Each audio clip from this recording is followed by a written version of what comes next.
Stefan Lazarević was a notable Serbian prince and later despot, whose rule from 1389 to 1427 marked a period of significant political and cultural development in medieval Serbia.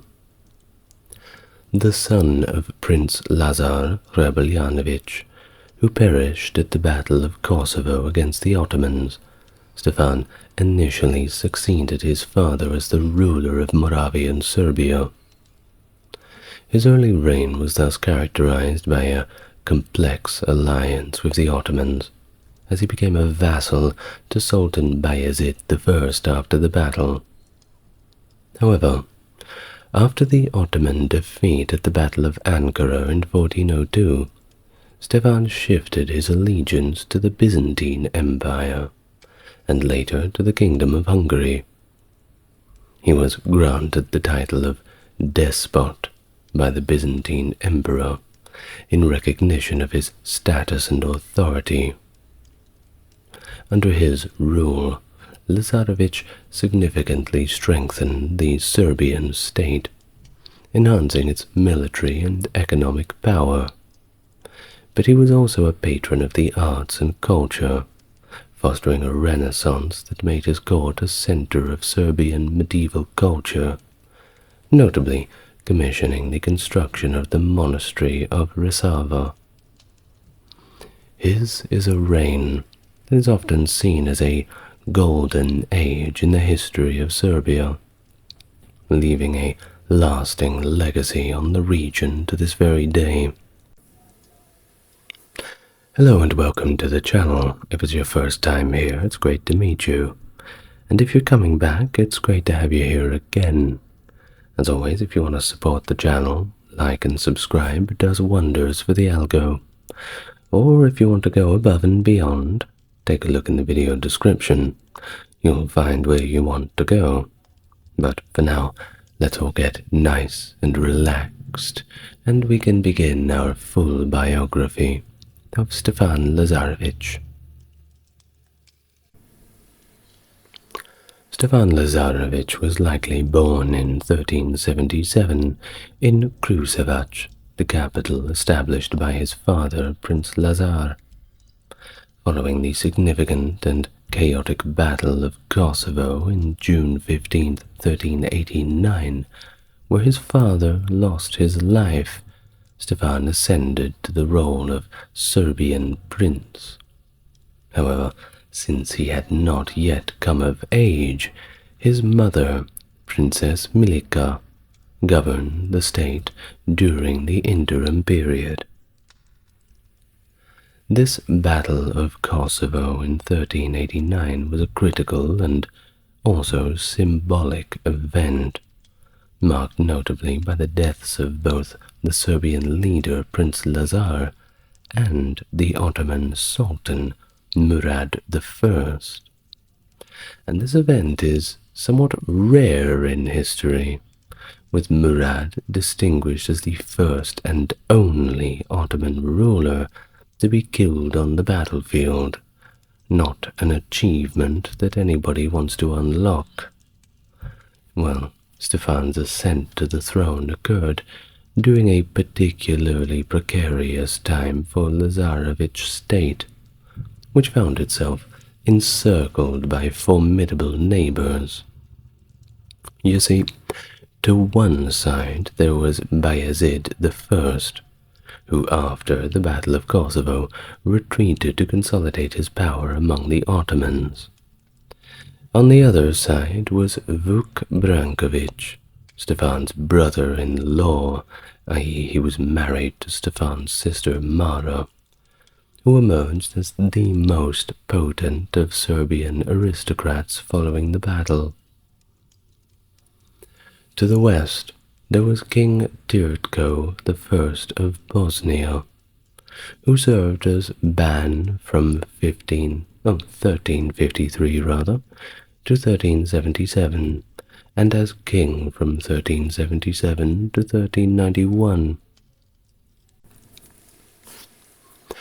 Tvrtko asserted himself as the legitimate successor to the Nemanjic crown, and portrayed the Battle of Kosovo as his own victory over the Ottomans. Meanwhile, to the north, Stefan's domains bordered those of Hungary, which were, at the time, ruled by King Sigismund. Following the Battle of Kosovo on June 15, 1389, the regional dynamics had significantly shifted, and this of course affected the young Serbian prince. Just 3 weeks after the battle, on July the 7th, Sigismund of Hungary took proactive steps to influence the situation in Serbia by sending his palatine, Nicholas II Garai, to negotiate with Vuk Branković. These negotiations aimed to secure terms favorable to both Hungarian and Serbian interests, with Sigismund confirming in advance any agreements reached. While the exact outcomes of these talks are not documented, by the autumn, Sigismund initiated military actions against Stefan, crossing the Sava River and capturing the fortresses of Borac, Sestin, near present-day Kragujevac. Now, amidst these threats, the Serbian State Assembly, with the backing of the Serbian Patriarch Spiridon, decided to seek peace and accept the overlordship of Sultan Bayezid I.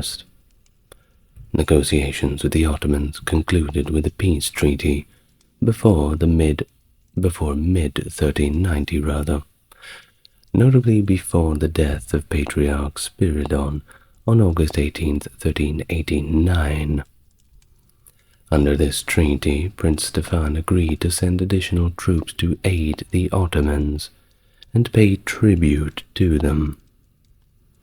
Thus, he and his brother, Vuk Lazarević, were also required to personally affirm their allegiance to Bayezid each year in person at his palace.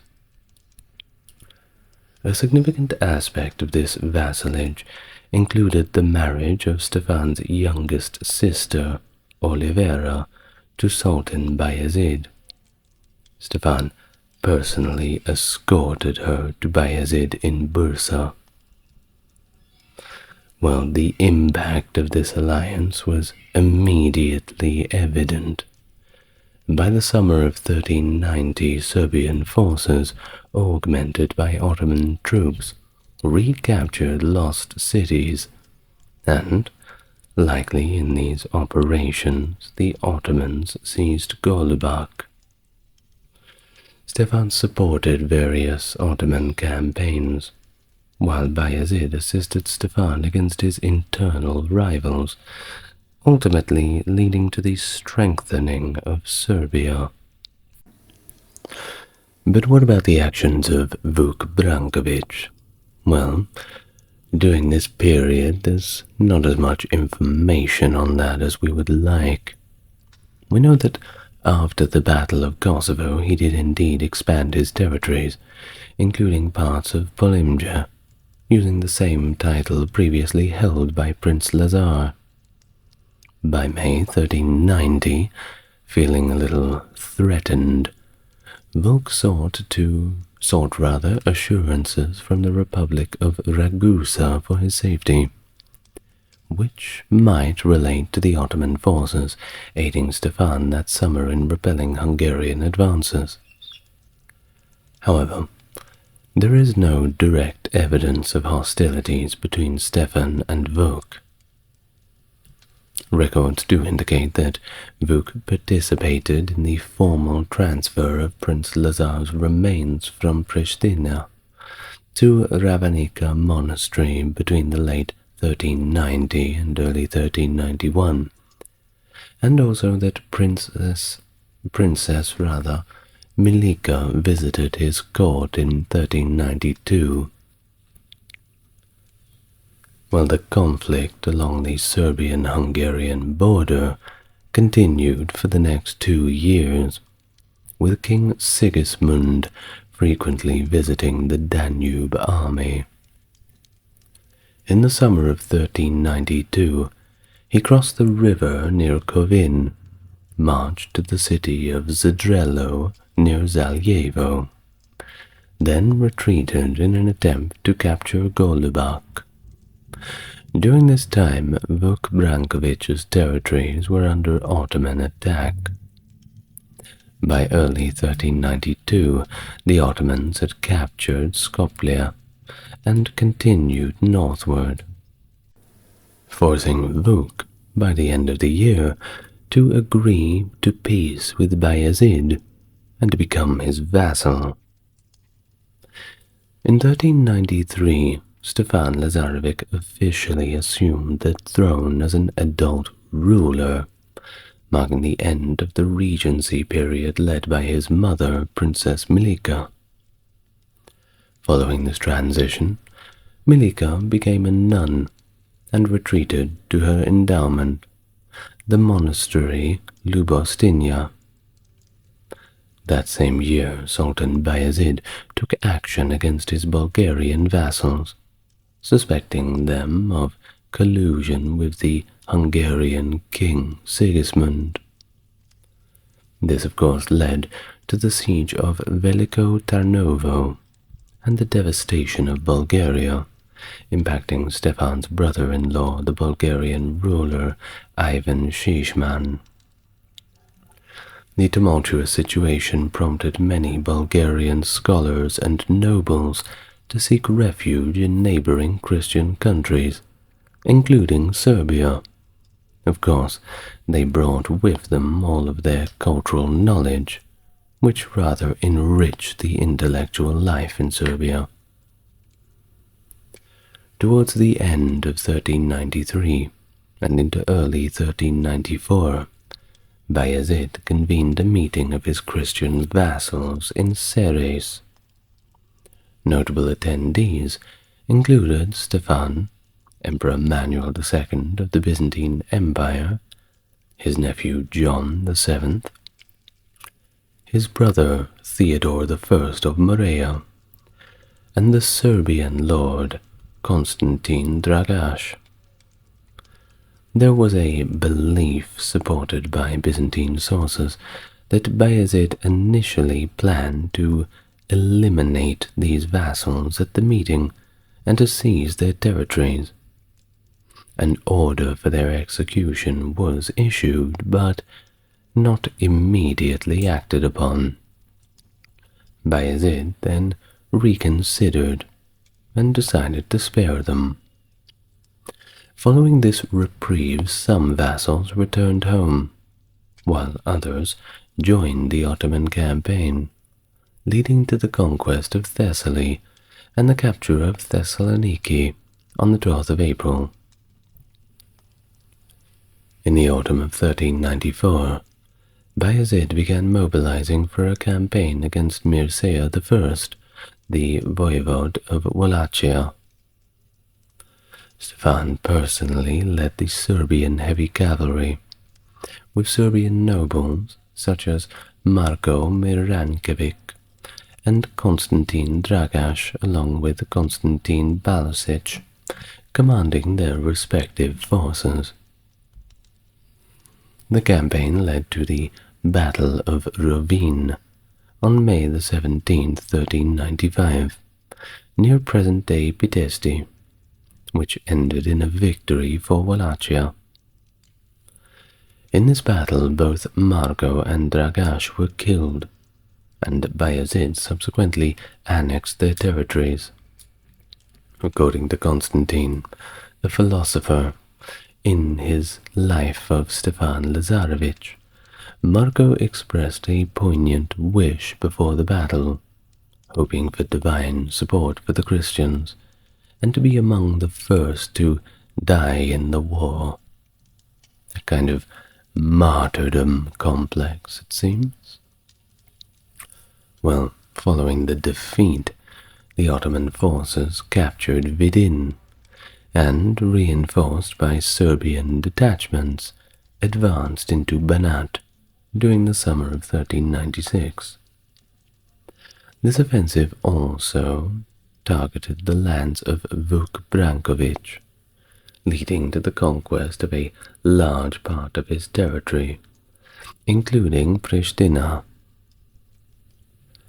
The victory at Rovin in 1395 sparked a significant response across Europe, culminating in a large crusader force that included knights and soldiers from England, France, Germany, and other nations.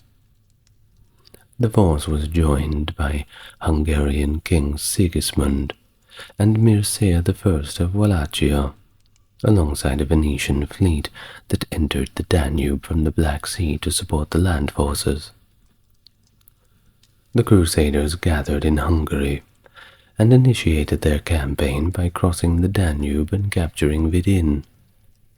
They then proceeded along the Danube to lay siege to Nicopolis, a key city with substantial Ottoman garrison. This siege momentarily broke the blockade of Constantinople, prompting Sultan Bayezid I to redirect Ottoman forces northward toward the Danube, where they joined with the heavy cavalry of Stefan Lazarević near Plovdiv.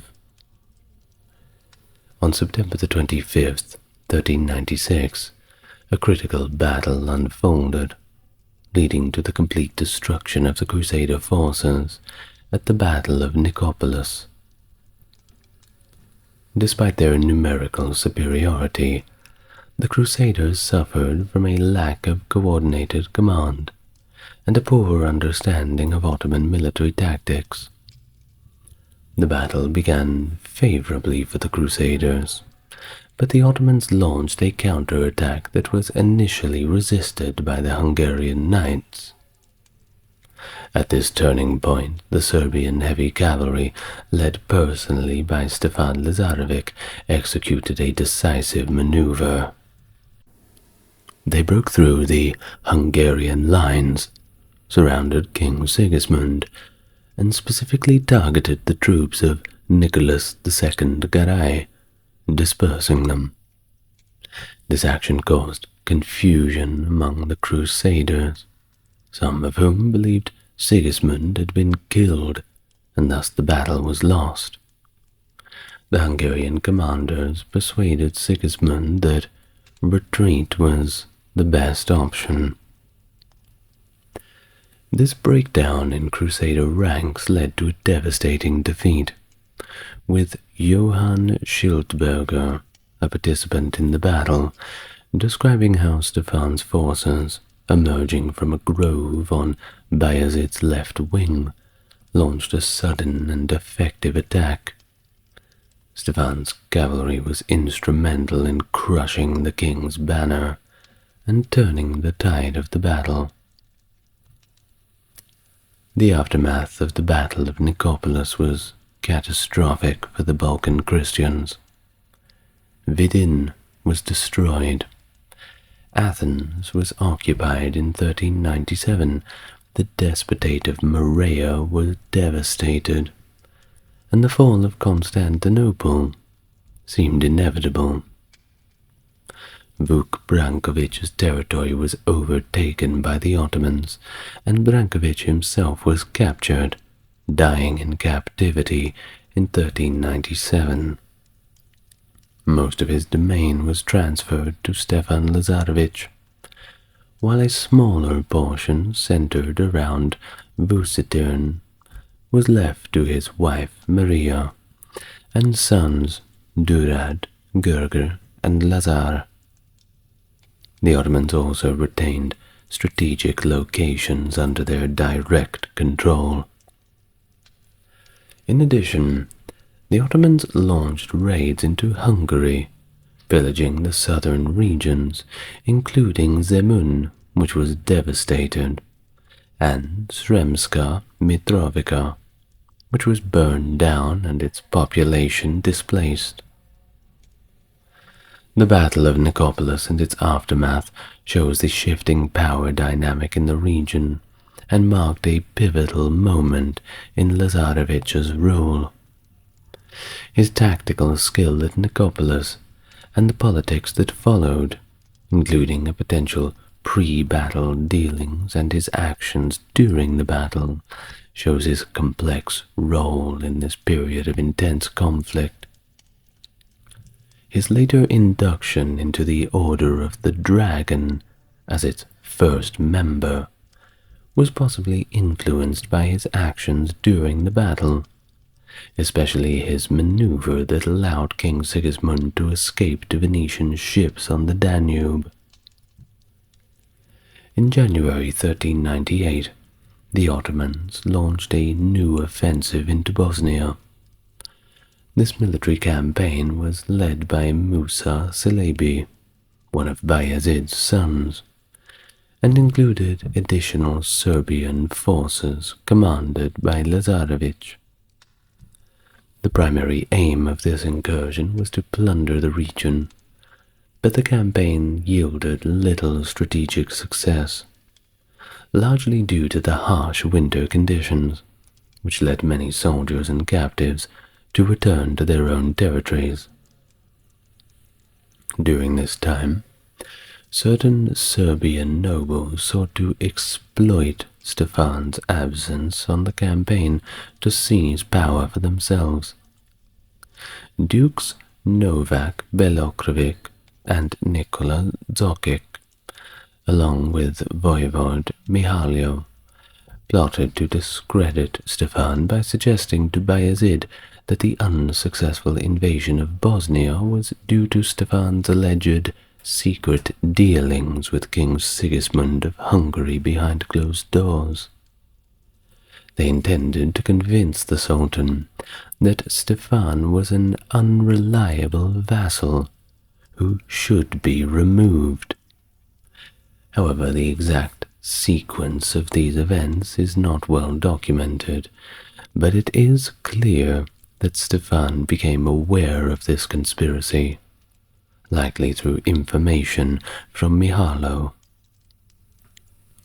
Thus, Stefan responded decisively to the threat.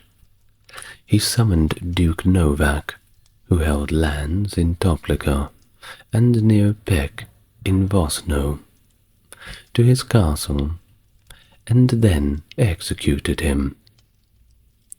Following this, Belorkovic, with his estates around Rudnik, fled to the fortress of Ostrovica and took monastic vows to save his life, forfeiting his lands in Serbia as a consequence. Well, eventually news of these events reached the ears of Bayezid, prompting an Ottoman force to enter Serbia in late March. The exact details of what the Ottomans did during this incursion are admittedly vague, with no recorded significant military actions against neighboring regions, but as I said, no recorded. Well, in the spring, to smooth over tensions between Stefan and Bayezid, Stefan's mother, who was now a nun, named Eugene actually, and monk Jefimija travelled to Bayezid to talk things over. They managed to arrange a meeting between Stefan and the Sultan before May 23rd. During this diplomatic mission, they also retrieved the relics of St. Petka from Bursa, which were likely placed in the Lazarica church in Kruševac. Bayezid's respect for Stefan was notably higher than for other Christian vassals, or reportedly even for his own sons, a respect that was further demonstrated when Bayezid arranged a marriage between Stefan's sister and himself. So, Stefan and his mother were both warmly received by Bayezid, and the misunderstanding was quickly resolved. Now, during their meeting, Bayezid expressed his deep admiration and trust in Stefan, stating, and I quote, "I regard you as my eldest and most favored son. Who else holds such honor in my court as you do? I am growing old, and may soon die, perhaps in battle or from sickness, and then it will be your time to rise. Well, the complexity of the relationships and the politics involving Lazarević and his contemporaries continued to evolve in the early 1400s. Not much is documented about the exact nature of the relationship between Prince Stefan and the Branković family over the years. However, it is known that they managed to reclaim some of their former territories using the substantial funds that Vuk Branković had left in Kotor and the Republic of Ragusa. By early 1402, their domain included parts of Kosovo, Sejenica, and Briskovo. Starting that year, they also had become vassals to Bayezid, assuming the same responsibilities that Prince Stefan had. Outside their control remained key locations like Gluhavica, Jelech, and Zekan, which were under Ottoman control, and Pristina, which was part of Lazarević's state as of March that year. The invasion of the Tatars, led by the formidable conqueror Tamerlane, significantly shifted the situation in Asia Minor and southeastern Europe. Tamerlane's incursion forced Bayezid to mobilize his forces for a confrontation, leading to the pivotal Battle of Ankara on the 28th of July 1402. This battle ended in a disastrous defeat for the Ottomans, with Bayezid and his son captured. Bayezid then died in captivity the following year. A major factor in the Ottoman defeat was the desertion of the Turkic and Tatar cavalry from Anatolia, who had switched sides to Tamerlane, citing dissatisfaction with Bayezid's rule and a sense of kinship with Timur's forces. This shift allowed Tamerlane to break through Bayezid's left wing and encircle the center, where Bayezid was positioned with his janissaries. On the Ottoman right wing were Bayezid's vassals, including Durad Branković and his brother Gurgur, Stefan's brother Vuk, and Stefan himself, who also commanded this wing. Stefan fought valiantly, earning Timur's admiration. Chroniclers like Duca noted that Stefan and his 5,000 heavily armed knights, including cavalry, made repeated attacks on enemy lines to rescue Bayezid. Although he managed to reach Bayezid, the Sultan refused to retreat, prompting Stefan to take Bayezid's son, Süleyman Çelebi, and retreat towards Bursa, albeit under continuous Tatar attacks. Launikos Chalkokindiles praised the Serbs for their bravery, noting in his writings, "They fought as real heroes. They attacked the Tatars with great vigor, crushing them hard in the fight." It was during this battle that Prince Stefan was wounded, and Gregory Branković was captured but later released. Well, what happened after the battle? Well, one reason that Stefan had honored his obligations to Bayezid was to maintain the Serbian-Ottoman alliance against the increasing Hungarian pressure, and of course because his sister Olivera was married to the Sultan himself. While following the battle, though negotiations that capitalized on the respect Timur held for Stefan, Olivera was released without a ransom and returned to Serbia in the spring of 1403. She later settled permanently in Stefan's castle in Belgrade. And it's interesting to note as well that a group of imprisoned Serbs was taken to Samarkand by Timur's forces for construction work, of all things. Definitely not a pleasant career change, by all means. Well, by 1403, Timur had left Asia Minor, and he died in the early 1405 during an expedition to China. As for Bayezid, well, his capture and subsequent death led to a civil war among his sons for the throne, a tale as old as time.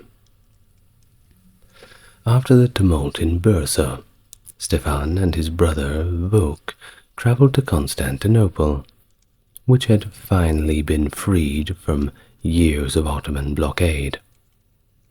It was there that John VII Palaiologos, ruling in place of his uncle Emperor Manuel II Palaiologos, awarded Stefan the high Byzantine title of despot in the August of 1402, and this was a big deal, quite a mark of honor.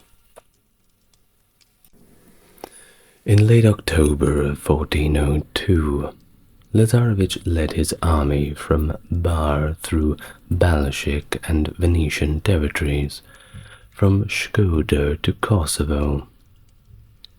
Evading major roads controlled by their adversaries, Stefan's forces reached Gračanica, near Tripoli, on November the 21st.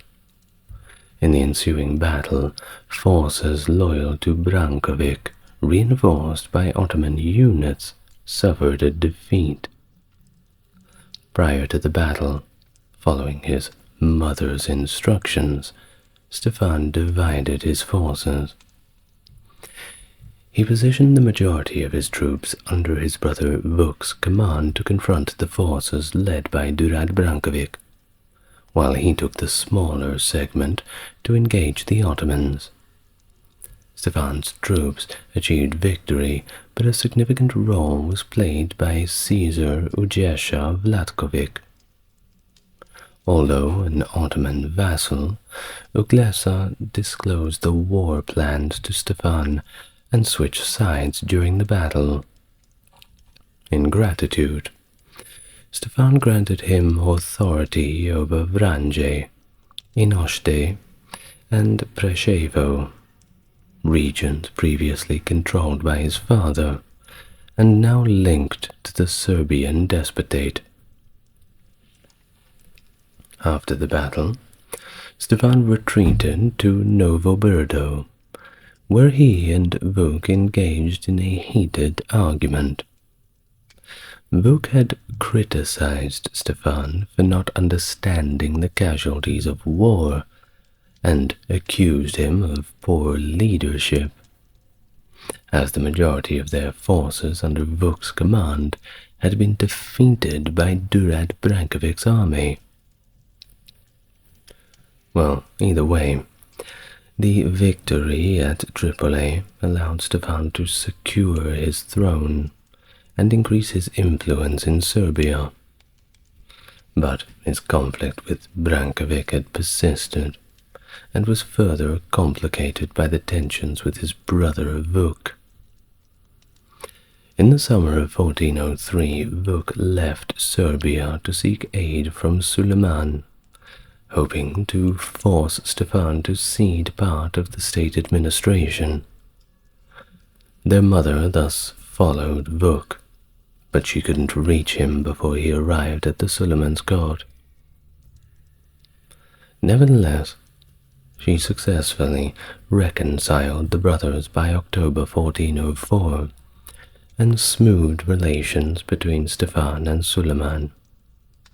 The following year, Stefan sought to avoid reigniting hostilities with the Ottomans.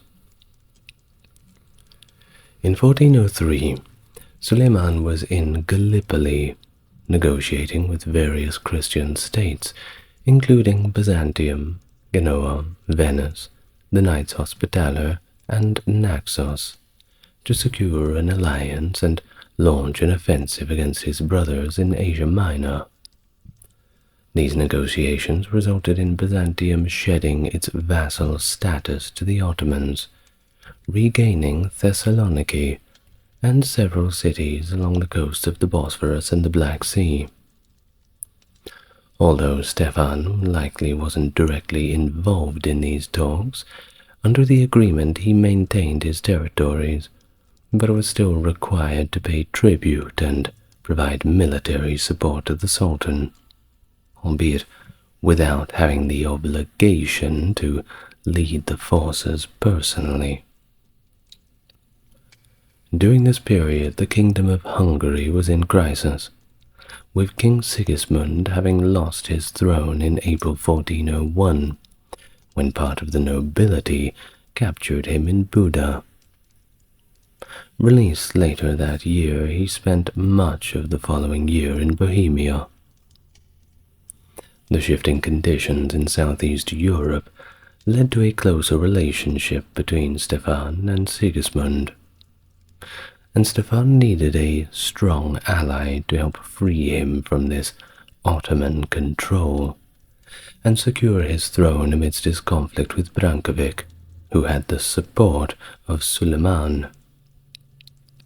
Hungary, deeply mired in its own internal problems, and with Sigismund struggling to regain control until 1403, sought a stable southern border, previously vulnerable to Serbian Ottoman incursions, and a base to counter the Ottomans and expand southward.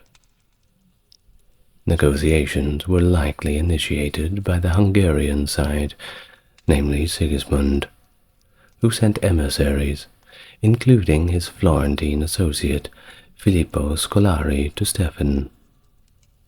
These discussions led to an argument between the two rulers in late 1403 or early 1404.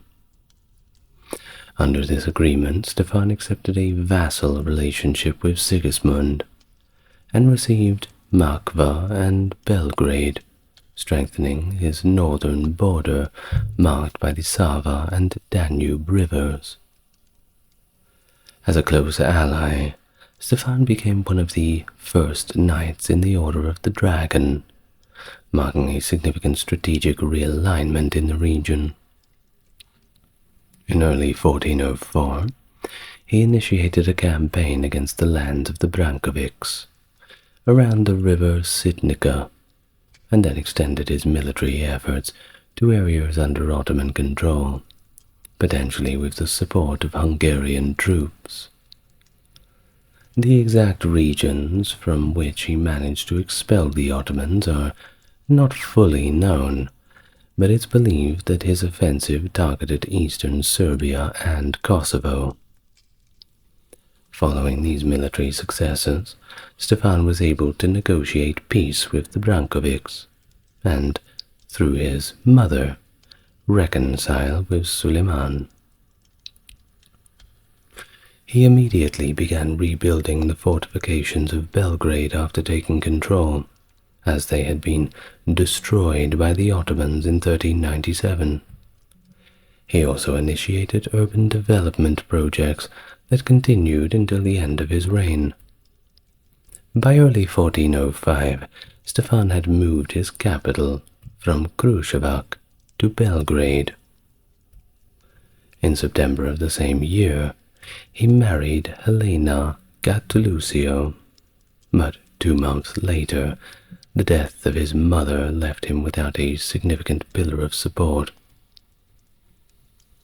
However, the situation in Serbia began to stabilize and even prosper, as evidenced by a charter issued in Borac on December the 2nd of that year from Dubrovnik.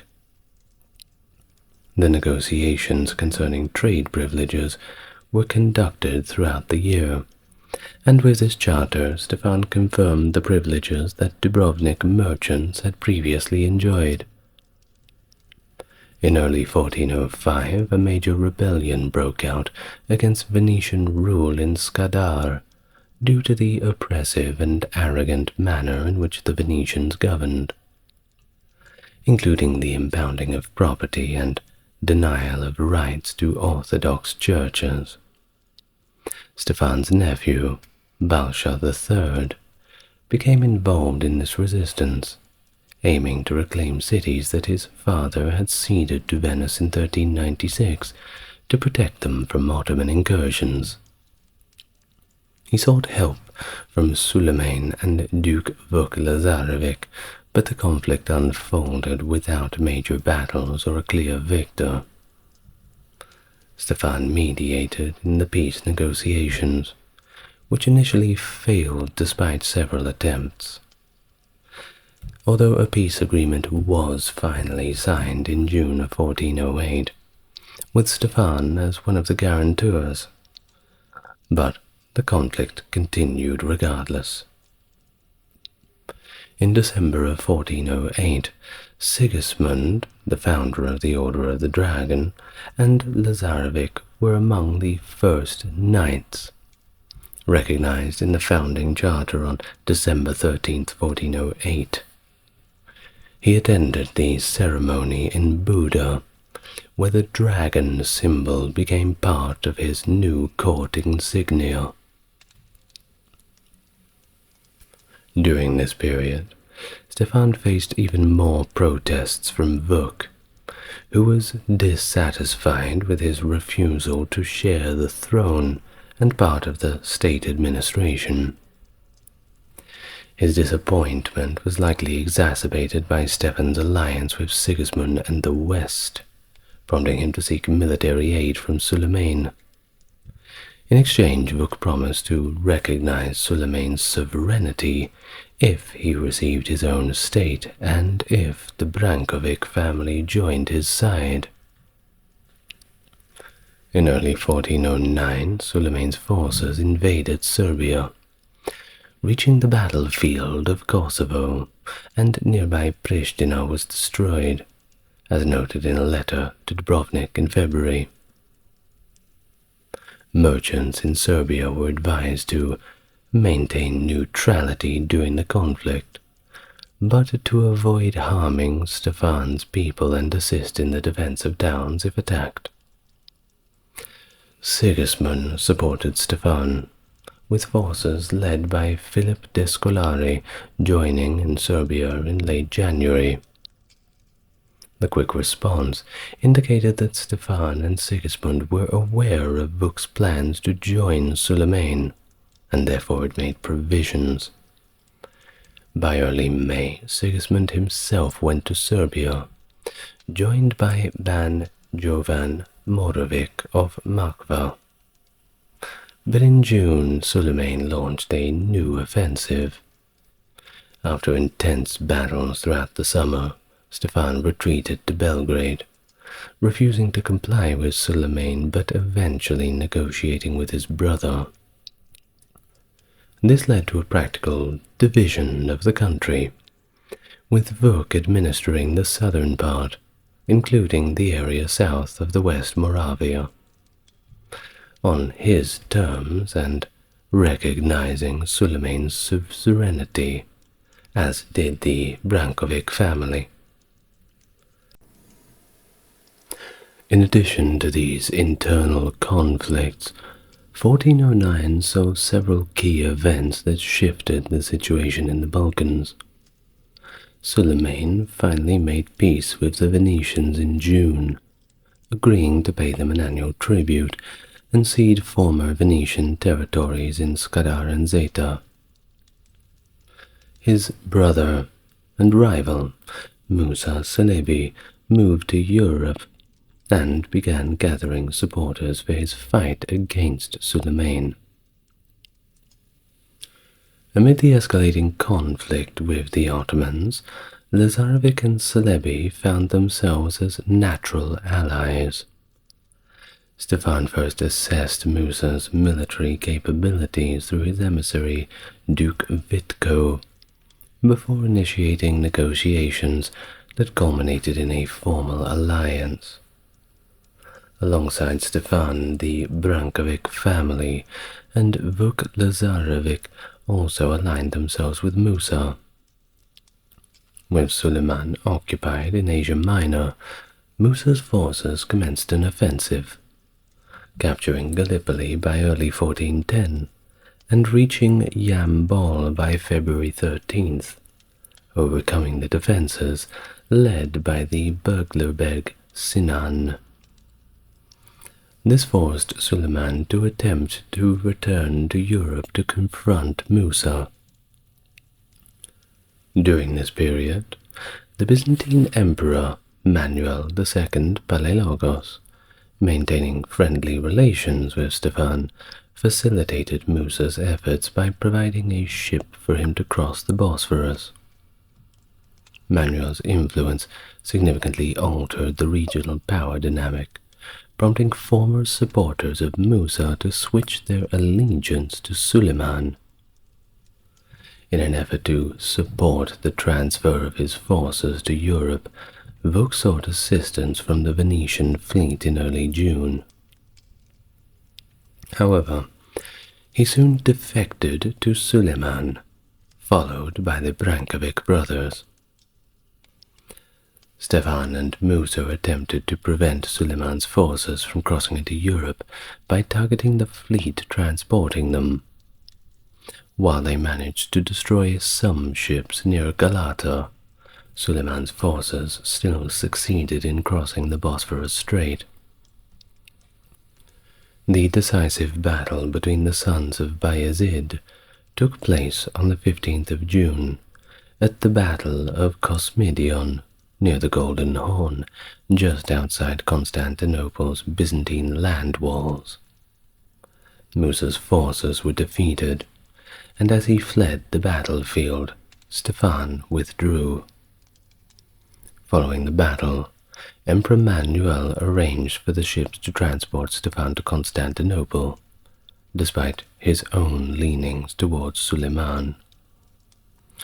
Stefan received a grand reception once he did arrive in Constantinople, where Manuel reaffirmed his title of despot and presented him with the crown of despotic dignity. After a brief stay in Constantinople, Stefan, accompanied by Uljesa Vlatkovic and a few others, traveled back to Serbia via the Black Sea and the Danube, passing through the lands of Duke Mircea, and arrived at Golubac in late July or perhaps early August. Following his victory at Kosmedion, Suleiman again sought to depose Stefan, just as he had after the Battle of Ankara in 1402, by sending Stefan's relatives, including Vuk and Lazar Brankovic, to Serbia. However, these efforts ended up failing, and on July 11th, Stefan defeated his younger brother at Adrianople. Meanwhile, supporters of Musa captured Prince Stefan in Filippoge on the 4th of July. After a little deliberation, Vuk Lazarević was executed, while Lazar Brankovic was spared, at least for a few days.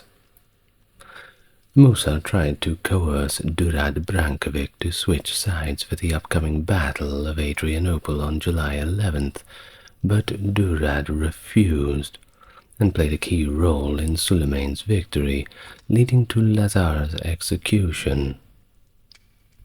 Shortly afterwards, Stefan regained full control over Serbia, including the southern regions previously governed by Vuk. Musa's situation deteriorated after his defeat, and he returned to Serbia, where Stefan offered him sanctuary. Musa then garnered support from the Ottomans in Europe and others disenchanted with Suleiman's unstable rule. His forces triumphed over Suleiman's defenders in Serdica in early 1411, and while Suleiman fled Adrianople attempting to reach Constantinople, he was captured and killed by Musa's supporters on February 17th. Musa then became the sole ruler of the European part of the Ottoman Empire. The ascent to power of Musa Celebi did not bring peace or stability to the Balkans. Rather, he quickly turned against his former allies, including Stefan Lazarević. Stefan sent representatives to Musa to confirm prior agreements and regulate relations. But not only did these efforts fail, but the envoys barely escaped with their lives. In a provocative move, Musa granted permission for Vuk Lazarevic's body to be exhumed and transferred back to Serbia, signaling a declaration of war. Stefan immediately launched an offensive, penetrating the Pirot region, from which he launched attacks on Ottoman positions, only halting when Musa proposed negotiations. Throughout 411, the alliance between King Sigismund of Hungary and despot Stefan was reinforced. In the July of that year, Stefan visited Buda with his nobles, strengthening their mutual bonds, although the specific terms of the agreement remain undocumented. Stefan's biographer noted that during this visit he genuinely embraced the local Western culture. In fact, Giovanna Kalic commented that Stefan frequently visited Buda and never came back without acquiring new properties generously endowed by the Hungarian ruler. From Hungarian sources of that period, it is evident that Stefan, with his territories, undermined the supremacy of the Hungarian king. Stefan received lands in what was then Hungary, including villages, towns, and mines in Zatmar, Bihar, Zabolsk, and Torontal counties. By the late summer, Sigismund had brokered peace with King Ostoja of Bosnia and other Bosnian nobles, which managed to end some long-standing conflicts. The region of Usora remained under Sigismund's command, while Srebrenica was likely transferred to Stefan during that year. At that year's end, Stefan's sister Jelena, widow of Durad II Kotromanic Balsic, remarried to Sanjald Hiranic Kosacha, following a peace agreement with Sigismund. In May of the following year, Stefan attended a major council of European aristocracy in Buda, where reconciliation occurred between Sigismund and the Polish king Vladislav II Jagiello, the Duke of Lithuania, 1377 to 1434, and King of Poland from 1386-1434. The council was also attended by the King of Bosnia and numerous other Balkan rulers and nobles. Simultaneously, Stefan's sister Mara worked to repair relations between him and Musa on behalf of her son Durad, who was serving in Musa's army. She succeeded in reconciling them. In the fall of 1411, Musa's forces attacked the town of Selimbria near Constantinople, which at the time was harboring Suleiman's son Orhan, a candidate favored by Emperor Manuel II Palaiologos for the Ottoman throne. During the siege, Musa attempted to assassinate Durad, but he escaped with his troops to Selimbria and later returned to Serbia in the fall of 1412, reconciling with Stefan and ending the conflict between their families. A broad coalition formed against Musa, including Ottoman commanders from parts of the Balkans, and his remaining brother, Mehmed I, who ruled parts of the former Asian territories of Bayezid. The first attempt by this coalition to cross into Europe in 1411 ended in defeat, but they continued fighting on other fronts. By year's end, Stefan and the Beylerbeys of Skopje and Künstendil attacked Musa's lands. The swollen river Marica and winter weather prevented their forces from joining with Mehmed I over the Sur area. In early 1412, Musa attacked Vranje from Serdica and Semernik, looting it, while Uljesa Vlatkovic, the local ruler, narrowly escaped.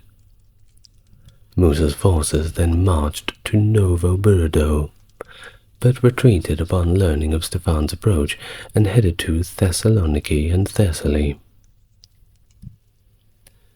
Later, in 1413, Musa had launched another new campaign, capturing Hamza Bey of Svirjig and Sokograd, thereupon executing him and taking complete control of Bovan, Lipovac, and several other small towns situated in the Morava Valley, including Koprian, Kruševac, Marko Vocale, Petrus, and Stalash.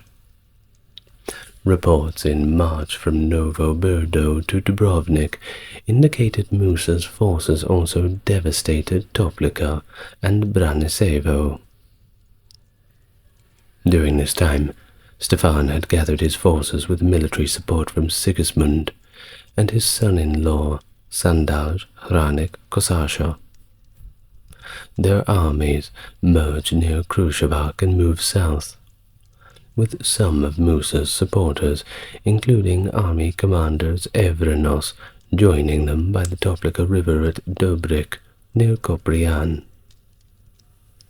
Stefan and Kosasha, along with Jovan Morovic, left their troops at Skopza Knargora and returned to Serbia, while Durad Brankovic took command. The critical Battle of Kamulu occurred on July 15, 1413, near Vitoša Mountain, present-day Bulgaria. Initially, Musa's forces pushed back the Serbian army, but Durad's flanking attack, notably led by the distinguished commander Radic Postupovic, broke the enemy lines and secured victory for the Allies. Musa was then captured and killed during the retreat at the Iskar River, ending over a decade of civil war in the Ottoman Empire. Following the battle, Stefan and Durad acknowledged Mehmed's supremacy. Thus, Mehmed rewarded Stefan with rich gifts and territories, including the fortress of Nepalje and the Koprian area, cementing a period of relative stability and expanded influence for Stefan in the Balkans. The end of the civil war between Bayezid's sons marked the beginning of a long period of peace for Serbia, fostering economic and cultural development. Stefan wisely chose not to intervene militarily in the coastal conflicts or the wars that embroiled Bosnia in 1413, which introduced Ottoman influence to the region. In 1415, Sigismund of Hungary launched 2 counter-offensives in Bosnia. The first attempt early in the year failed to dislodge the Ottomans, while the second, mid-year, ended disastrously. Hungarian forces were defeated at Lajva in July, and many nobles were captured and taken to Vesan. They later secured their release through negotiations, with Stefan playing a role in brokering the freedom of Jovan Morovic. The situation in Bosnia grew ever more complex, with the assassination of one Prince Pavle Radinović in the late August of 1514, or 1415 rather, an act which King Ostoja and Kosaja were implicated in. This event led to conflicts between Pavlovich and the Kosaja families. Moreover, the Ottoman presence and the failures of the Hungarian army prompted Bosnian nobility to oppose Sigismund. A consequence of this was the Bosnian parliament's decision to reclaim Srebrenica for Stefan, though the plan was never implemented due to the overall volatility of the situation. Perhaps the game just wasn't worth the candle for them. Well, it was during this time that the Council of Constance was held on Lake Constance, hence the name, from 1414 to 18.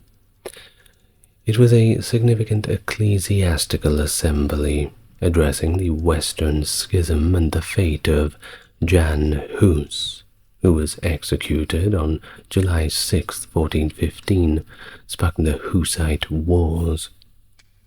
And I guess we can say that he was a kind of a heretic, I suppose.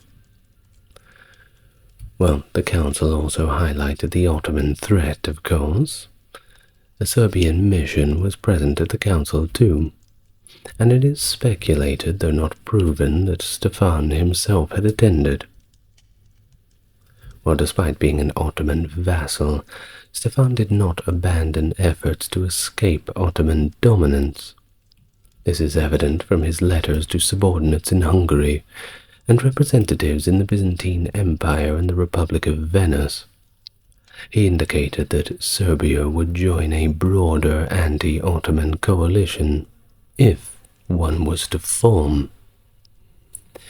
He also utilized this period of peace to complete his monumental endowment, the Resava Monastery, near today's Despotovac. Its construction began in 1407, but faced interruptions due to Ottoman incursions in 1409 and from 1411 to 13. Finally, it was completed in 1418.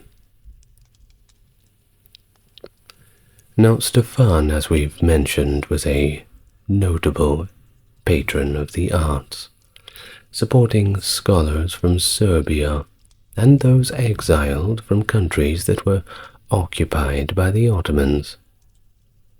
He was educated at his parents' home, and he was fluent in Serbo-Slavic, Greek, and he understood Latin. His rule saw the issuance of the Code of Mines in 1412 in Novo Birdo, Serbia's economic hub. But he was also an accomplished author, with works including the English titles, of course, A Homage to Love, dedicated to his brother Vuk, and Inscription on the Marble Pillar at Kosovo. During his reign, the transcription school of Resava flourished within his foundation, the Manasija Monastery. The period saw a huge surge in transcribing activity, with more Christian works and major texts from ancient civilizations being transcribed than ever before.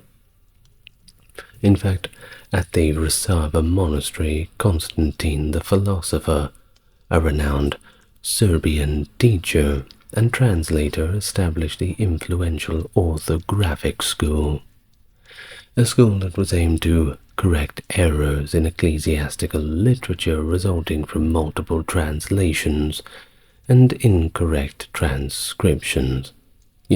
Chinese whispers sort of problem. And of course to overhaul previous orthographic practices. His treatise on Slavic orthography set out complex rules that many authors adopted for an extended period. Despite later criticism, the significance of writing an essay on orthography in the 15th century Serbia shows more of the advanced state of literary culture. Lazarević was also known to be an enthusiastic horseman, frequently seen riding out with his escort to hunt in the villages that surrounded Belgrade. And reportedly on one such occasion they returned from the castle within Belgrade fortress and neared a place known as Glava or Glavica on Mount Kosmaj. Something unforeseen occurred when he got there. Stefan, poised to release his hawk, suddenly found his body unresponsive, frozen. His escort watched in shock as he swayed in his saddle and then collapsed to the ground. According to Constantine the philosopher, Stefan's sudden death on the 19th of July 1427 was accompanied by a mystic storm that engulfed the skies above Belgrade and turned them black. Thunder roared, masking his final whispered words. "Get Durad! Get Durad!" This event struck those who witnessed it as apocalyptic, a moment of profound dread and sorrow. The entire Serbian state mourned the loss of their ruler, whom they had revered as the chosen messenger of the new age.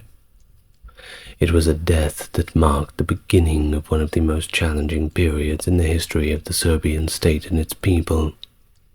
It heralded the destruction of the state that Stefan had nurtured and the loss of a distinct Serbian identity.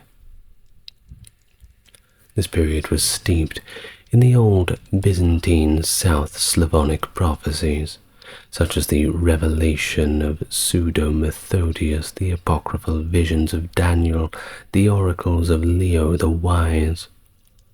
These texts often interpreted the consequences of the Ishmaelites, that is, the Muslims, as a direct consequence of Christian sins.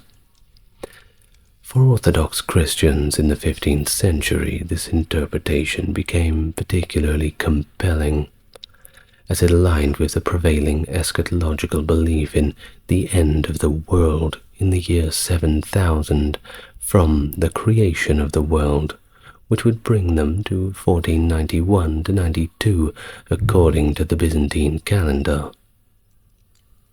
Well, whether you believe that or not, the death of despot Stefan Lazarević, it wasn't just an end of an era for Serbia, but this symbolic event that was taken as a divine sign, a moment that seemed to validate the direst of prophecies and foretell a tumultuous future for the Serbian lands and their people.